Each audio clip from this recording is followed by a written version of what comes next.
Hello all, welcome to Homeschool. Hope you people are doing fantastic, isn't it? Fine.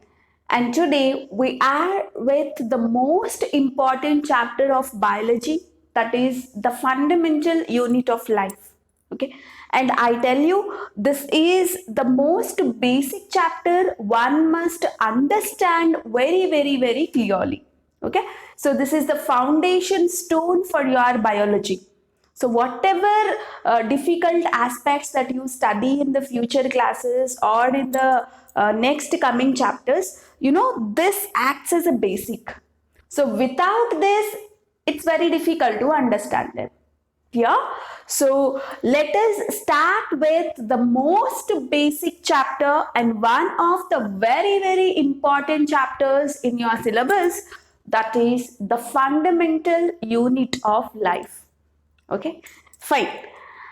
And before we go to the chapter, let me ask a question. We all stay in a building, isn't it? One particular house or building. What does the house or building is made up of? Which is the basic thing that is necessary to construct a building, guys? Say, for example, this is a room. I am standing in this room and teaching in front of you. So this whole room is a part of this particular building. So this building is made up of so-called the basic thing called bricks, isn't it? Bricks is one of the very basic thing that is necessary to construct a building. No doubt other things are also there. We need cement, we need sand, we need iron rods, whatever, many things are there. But the entire building, nook and corner, you find the bricks only. So bricks are the basic unit or structural unit of this particular building. Do you agree? Definitely.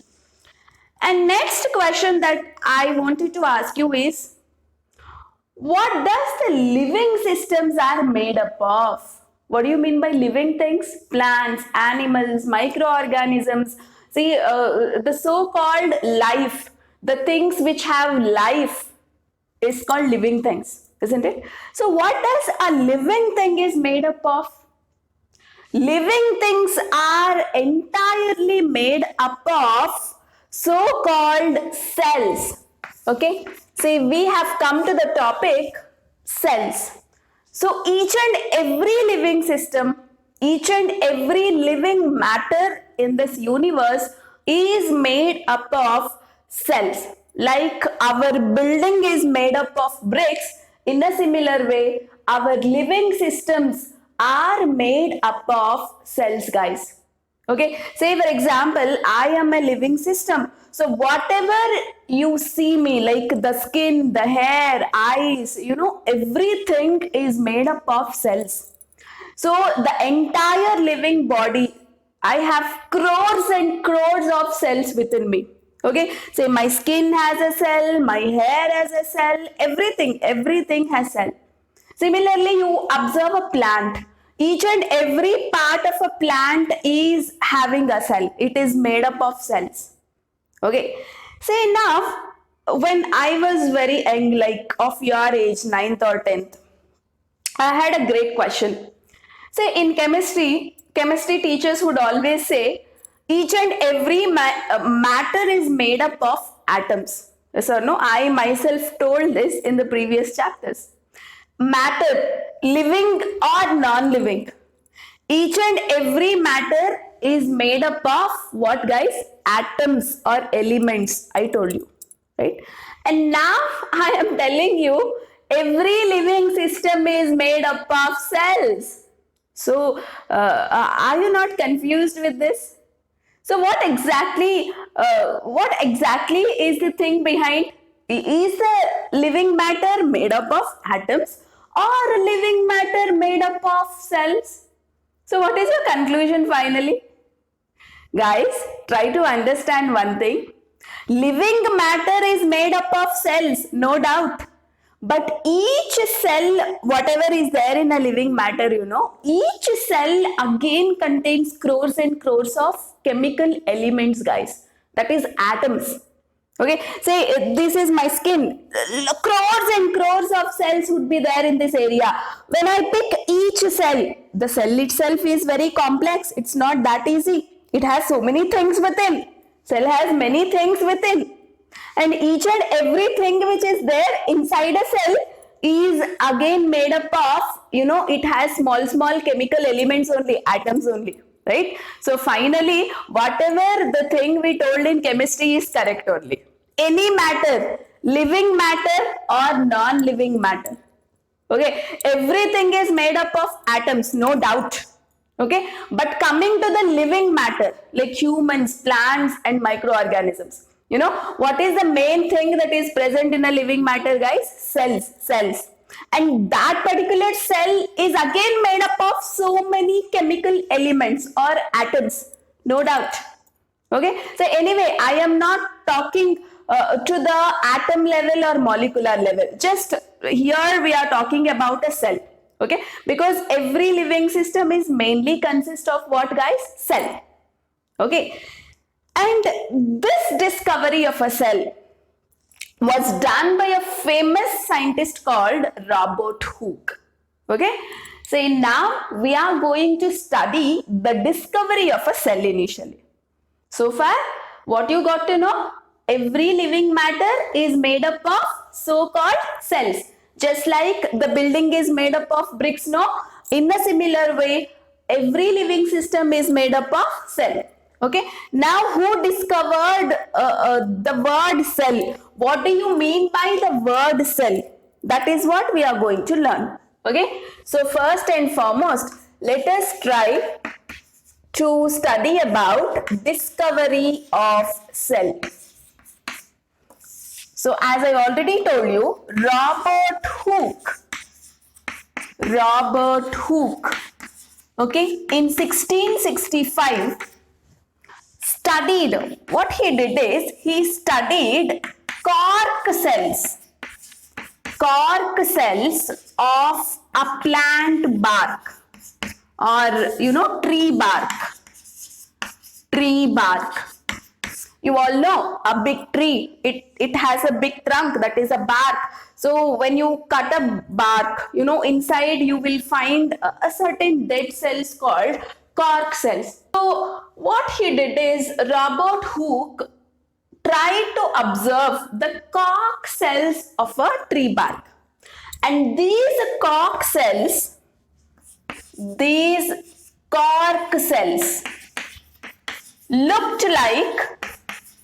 looked like honeycomb. Just it looked like the beehive, guys. You all know the beehive looks like this, like many holes would be there, hole like structures would be there, right? So each one, this is one cell, this is one cell, this is another cell, this is another cell, like that. A group of cells have been arranged like this. It just looked like the honeycomb.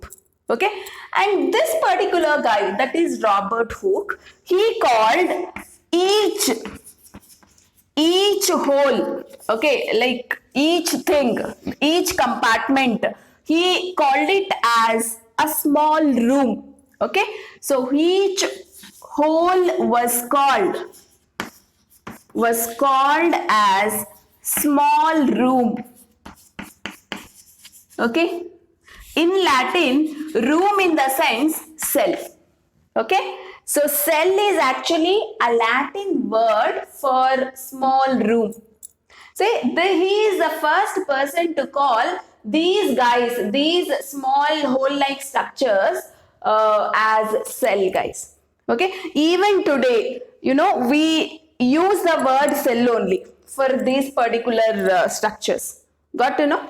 But one thing you observe here, this Robert Hooke studied about the dead cell, So all these cork cells are actually dead cells. They are not living cells, they are dead one. So there came another person called Leeuwenhoek. Okay? Leeuwenhoek. And what he did was, he took the water from a pond and studied it.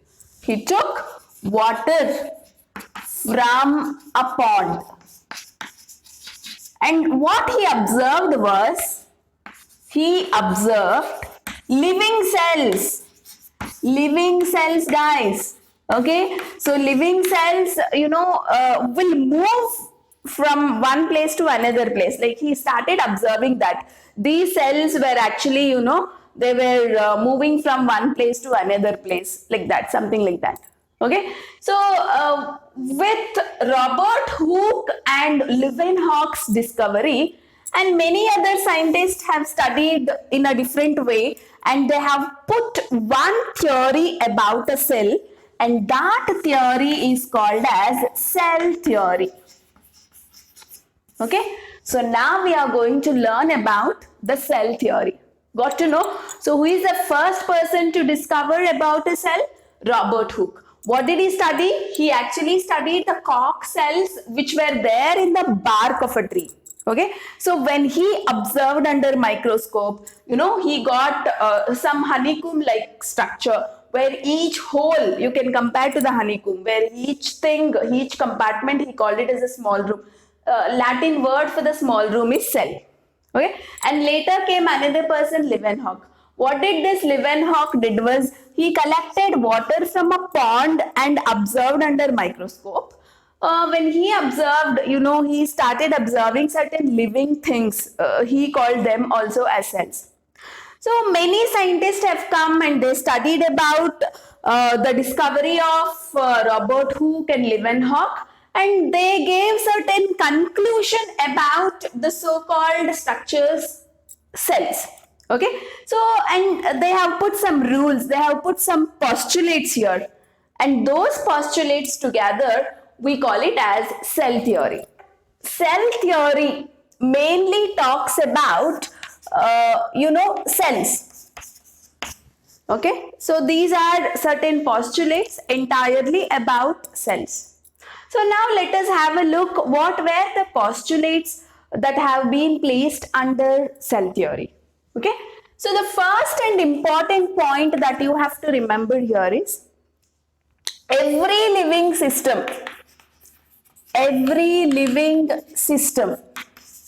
the living system can be an animal system or it may be a plant system, okay, is made up of cells. So this is the first thing that is there under cell theory.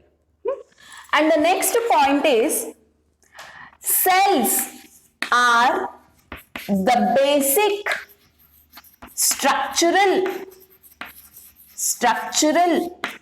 and functional unit of a living systems. Okay, so what do you mean by this point? Say if you have a living system, animal or a plant, the entire structure of that living body is made up of cells only.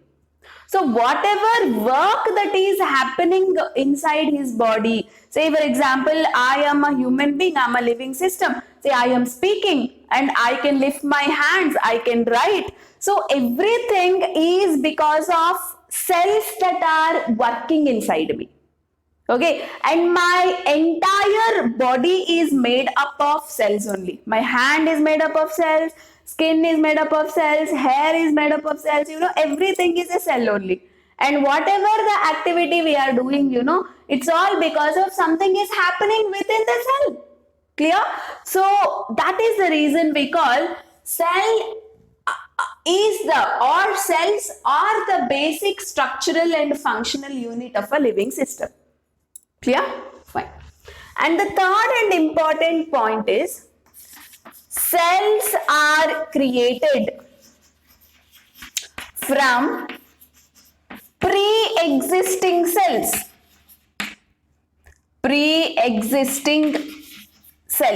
Okay, say cells are not spontaneously, automatically created.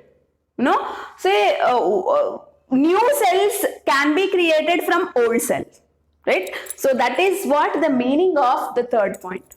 So these are the 3 points that you have to remember under cell theory. So the cell theory is all about, it is giving basic idea about a cell. That's it. Based on the discovery of Robert Hooke as well as Leeuwenhoek and many other scientists. That's it. And now the very, very important thing is based on the number of cells. The organisms, the living organisms are divided into two types, guys. One is unicellular organism and the second variety is multicellular organism. Yeah? So try to remember, based on the number of cells, living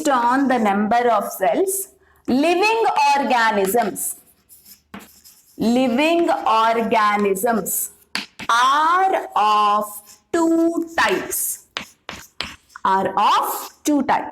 One is unicellular organisms and the other one is multicellular organisms. Very important, guys. Okay. So what do you mean by the word uni? Uni in the sense single.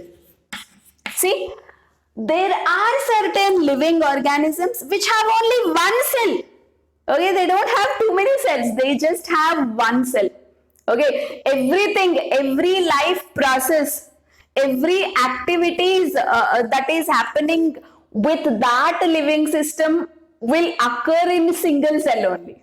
Single cell will look after the entire body of a living system. Okay, so such organisms are called unicellular organisms. Okay, so how do you write the definition here? The organisms which have only one cell. Example, amoeba, okay, paramecium. All these are microorganisms. Okay, euglena, paramecium, amoeba, microorganisms. You can't see them from your naked eyes. They are so small. Okay, so they have to be watched under microscope only. Clear? So they are made up of only one cell. They have only one cell. Everything will keep happening in that one cell only. Clear? Fine. And coming to the next variety of organism, multicellular organism. What do you mean by multi? Multi in the sense many. Okay? And these organisms are made up of many cells, or they have many cells. Okay, so you can write they have many cells, group of cells, like human beings. See, my hand itself has many cells, and within me there are crores and crores of cells. Okay, so what examples you will write here? Plants, animals. Okay, so many examples you can write under this. Right? So based on the number of cells, we have two types. Unicellular in the sense, such organisms have only one cell.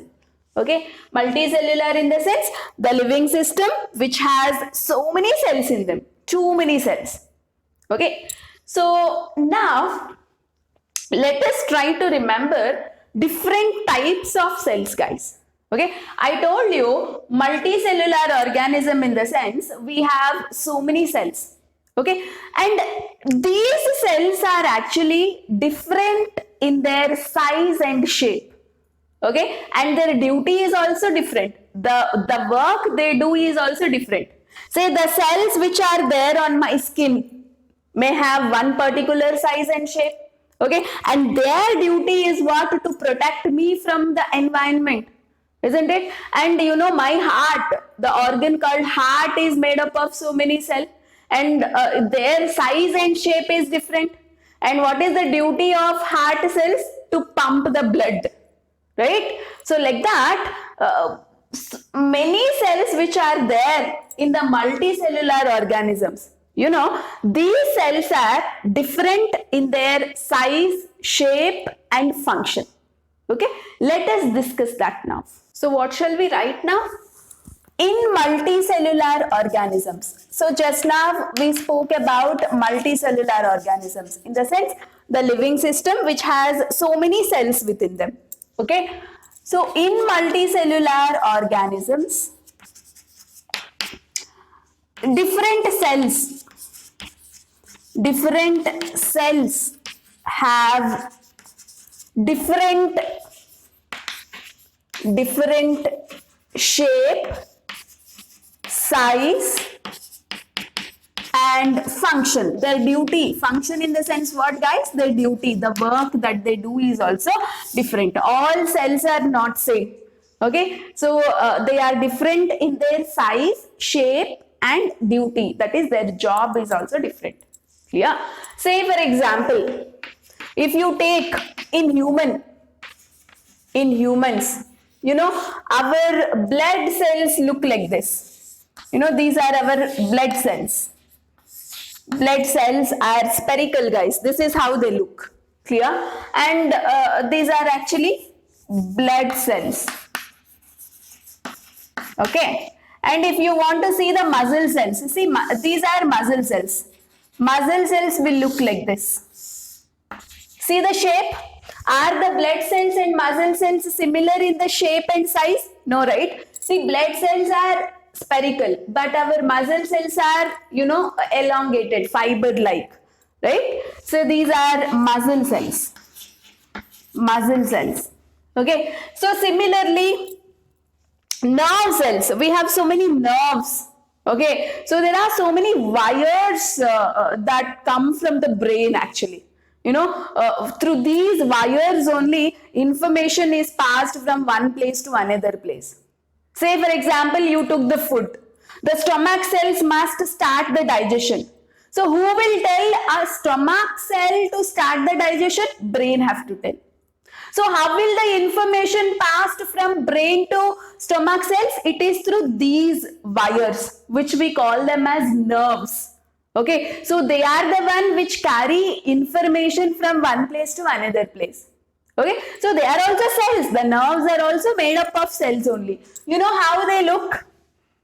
Nerve cells look like this, guys. You know, this is how nerve cells look like this. Very different, isn't it? See, this is how nerve cells look like this. This is the nerve cell. See, this is nerve cell. Clear? Like this, you know, we have so much fat inside our body. You know, fat is stored in a particular cell actually. You know, how does the fat cells look like?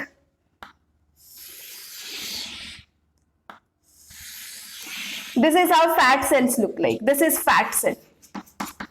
Okay, see? These are blood cells, different size, different shape, and their duty is different, right? Muscle cells, size is different, shape is different. See, nerve cell, fat cell, like that. Different cells which are there in our body, you know, they have different size, different shape, and different duty. All cells do not have same size, shape, and duty. Different duties, different shape and sizes they have. Got to know? So this is about multicellular organisms that you have to remember. Yeah? So very important point actually. And now, so usually, okay, cells are there, and can you see these cells from your naked eyes? Never, right? So if you want to see a cell, how do you see? With the help of a special instrument called microscope. Okay, compound microscope. Got to know? Now let us try to learn something about the so-called instrument compound microscope. Okay, so the next thing is, cells are very small. Very small. Okay, you can't see from your eyes. So they are observed with the help of instrument called called compound microscope. Compound microscope. Okay. See, compound microscope actually has a magnifying lens. What do you mean by magnifying lens, guys? Magnifying lens in the sense it appears, it makes the picture to appear very large. Actually, the cell is very small. Okay, so it will, for our eyes, it appears very big. So who will do that work? Magnifying lens will do. Okay, it shows as that the cell is very big actually. Now let me show how does a microscope looks like.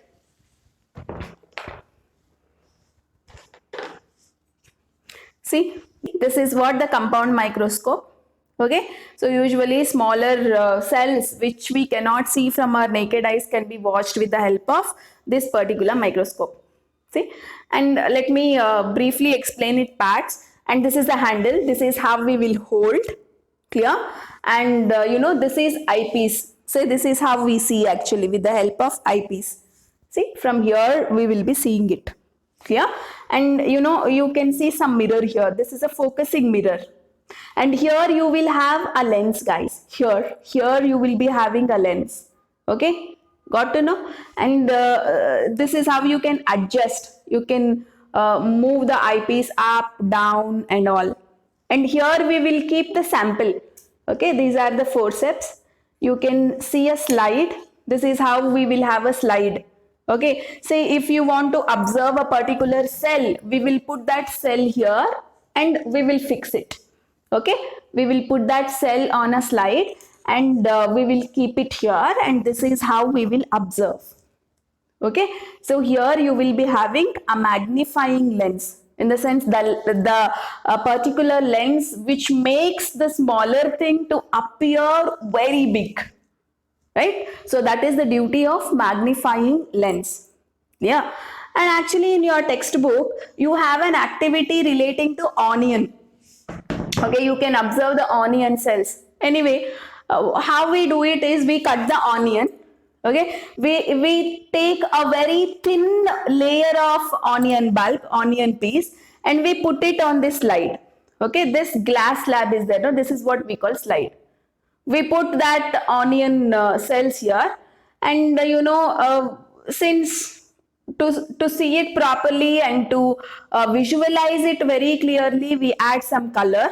Okay, so that after adding that, we prepare a slide, something like this, and we put it here, and then we will observe.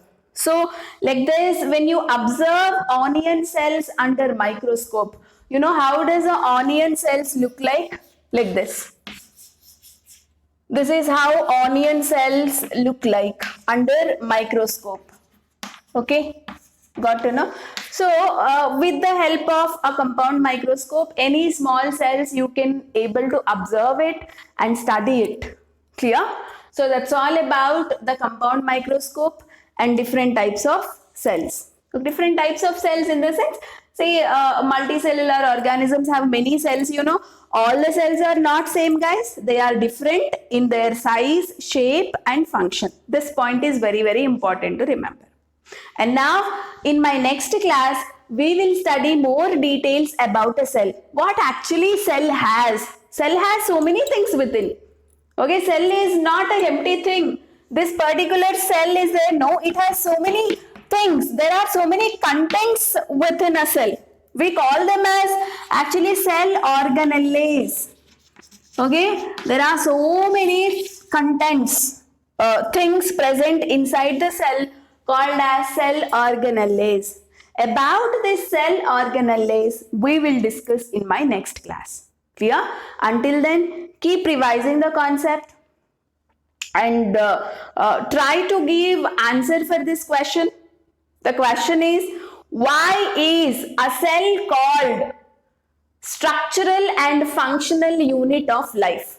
Okay, why is a cell called as structural and functional unit of life. Okay. Try to give answer for this question and see you all in the next video. Till then, keep revising the chapter. If you like our video, please like, share and subscribe our channel to learn the concepts in an easier way and in a detailed way. Thank you.